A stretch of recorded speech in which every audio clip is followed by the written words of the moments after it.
এই হ্যালো, আমার মতো যাদের হুটহাট পিৎজা খেতে ইচ্ছা করে আজকের এই ভিডিওটা কিন্তু তোমাদের জন্যই। এটা অথেন্টিক কোনো পিৎজার কোনো রেসিপি না, বাসায় থাকা সব ধরনের উপকরণ দিয়েই আজকের এই পিৎজাটা বানাবো।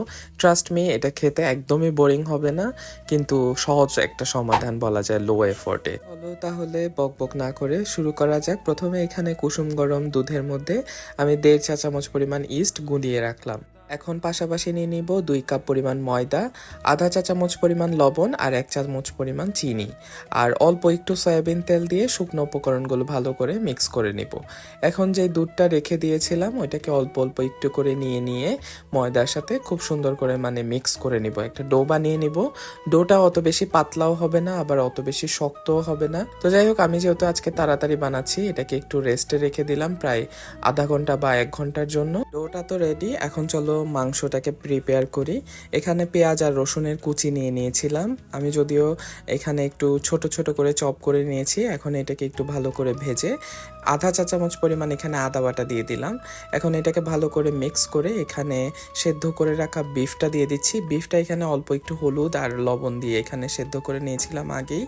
এখন এখানে অ্যাড করে দিচ্ছি আধা চা চামচ পরিমাণ কালো গোলমরিচের গুঁড়া, সাথে এখানে অ্যাড করে দিচ্ছি অল্প একটু পানি যাতে মাংসটা ভালো করে সফট হয়ে যায়।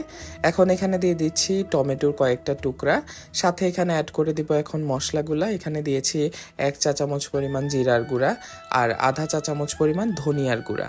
ব্যাস, একটু ঝালের জন্য দিয়ে দিলাম অল্প একটু লাল মরিচের গুঁড়া আর পরিমাণ মতো লবণ। ট্যাঙ্গি একটা ফ্লেভার অ্যাড করার জন্য দিয়ে দিলাম 1 চা চামচ পরিমাণ টমেটো সস আর হলো আধা চা চামচ পরিমাণ সয়া সস।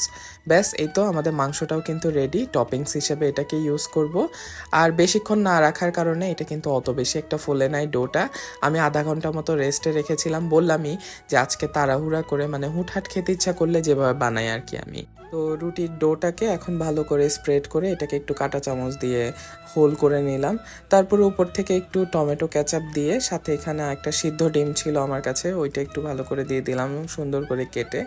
এখন এখানে দিয়ে দিচ্ছি পেঁয়াজ কিউব করে কাটা, সাথে এখানে অ্যাড করে দিব টমেটোর কয়েকটা স্লাইস। এটাকে একটু ক্যাপসিকামের মতো করে আমি কাটার চেষ্টা করেছি, ক্যাপসিকাম যেহেতু ছিল না বাসায়।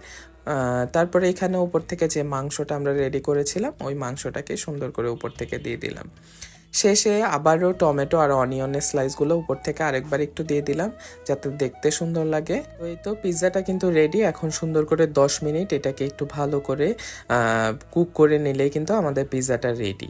দেখতেও কিন্তু ভালো হয়েছে, খেতেও কিন্তু অসম্ভব মজা। তোমরা যখন হুটহাট ইচ্ছা করবে পিৎজা খেতে, তখন চাইলে এই রেসিপিটাতে ট্রাই করে দেখতে পারো। আই হোপ তোমাদের ভালো লাগবে। তো যাই হোক, এটাই ছিল আমার আজকের ভিডিও।